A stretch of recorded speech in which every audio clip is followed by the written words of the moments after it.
They slap full figure? Damn. Mutabani wa Chameleone Abba Makasi alina engeri gy'asekereddemu munnange ate omukyala full figure eside eno byengenda okubeera nga nkutuusaako abadde ne girlfriend we wali munnange ate emitala.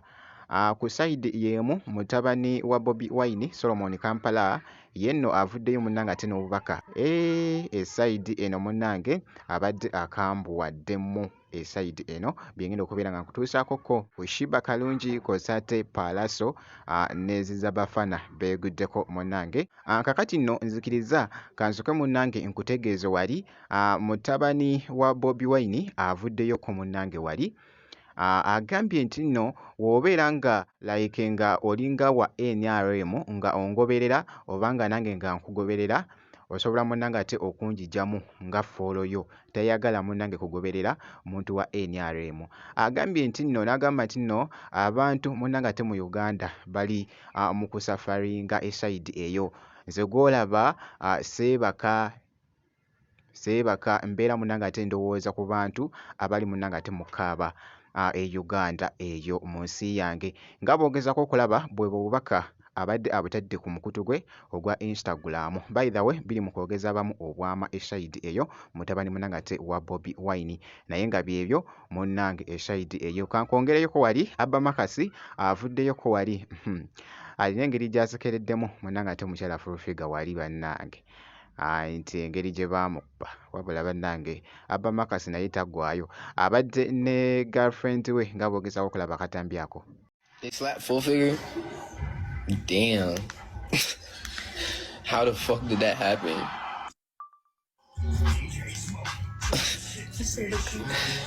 And it's really funny because when the pizza dropped, she just shortened her curly. When the pizza dropped, they imagined it. That was Tin Lu? Yes, that's Damn. Bro. My Apple Music on this shit. It was on my PS5.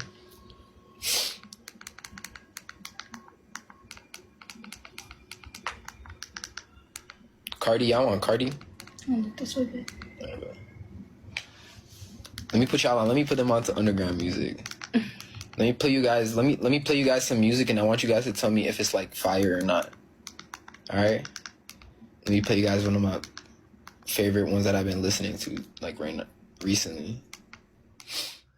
Byebyo nno munnange ate ebigenze mu maaso ku Abba Makasi nja kubanga nkuwa update yonna enaafaayo munnange ate eshaidi eyo wano nga wekiri nti nno ebifa munnange ate ku selebu wo tuba twatuuse nabyo dda ku saidi y'emu nkyekinzeeko ko Kushiba Kalungi nkugambye avuddeyo ko wali nassa ebifaananyi eby'ettabbo ku mukutu Facebook buli wamu wonna abitaddewo agambye n'agamba nti no kiriwa ekisinze munnange ate okukolera obulungi Bashiba Alex wali nkugambye ne bakomentinga awo ekibadde munnange ate ku social media gubadde muliro naye nga nno ye mukyala munnange ate Shiba Kalungi nkugambye ennaku zino ali bulala ku side y'emu by the way omukyala ono bamutegese wali erugogo Shiba Kalungi waliwo omuyimbi omujamaika bamuyita Spice kafulu wa dansolo by the way naye agenda kubeera nga yeegatta ku bayimbi wano betulina munnange ate abakabi nga Bashiba Kalungi Cindy Sanyu nalabyeko ne Winnie Nwagi naye bamutaddeko agenda kubeera nga